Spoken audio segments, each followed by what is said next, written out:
বাংলাদেশের নির্বাচনে একটা অভিযোগ থাকে, ইলেকশন ইঞ্জিনিয়ারিং। আর সেই অভিযোগটা থাকে ভারতের উপর। তারা নাকি হস্তক্ষেপ কইরা তাদের ইচ্ছায় সরকার আনে এবং সরকারের পতন ঘটায়। তো ভারতের বিধানসভা নির্বাচনে তৃণমূল কংগ্রেস তারা অভিযোগ করছে ভোট কারচুপি হইছে আর নির্বাচন সঠিক হয় নাই, সুষ্ঠু হয় নাই। এতে প্রমাণ হইলো তাদের দেশে কিন্তু ঐক্য নাই।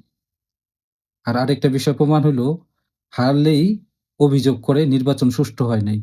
এটা আমাদের দেশে হোক, পাশের দেশ ইন্ডিয়া হোক, আর তার পাশের দেশ পাকিস্তান হোক কিংবা মিয়ানমার হোক।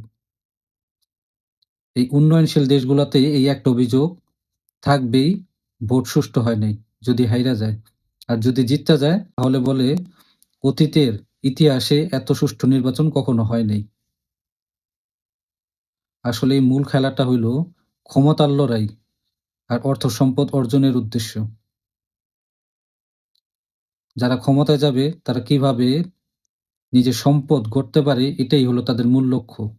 আর এই কারণেই আমাদের দেশ উন্নত হইতে পারে নাই। আমাদের পাশের দেশগুলো উন্নত হইতে পারে নাই।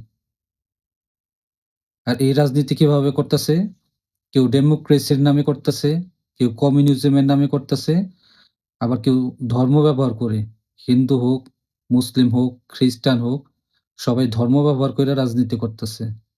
কিন্তু কারো ওই উদ্দেশ্য কিন্তু আল্লাহকে সন্তুষ্টি করা না, আর মানুষের জনসেবা করার জন্য না। নিজেদের সেবা করার জন্য, নিজেদের উন্নয়নের জন্য।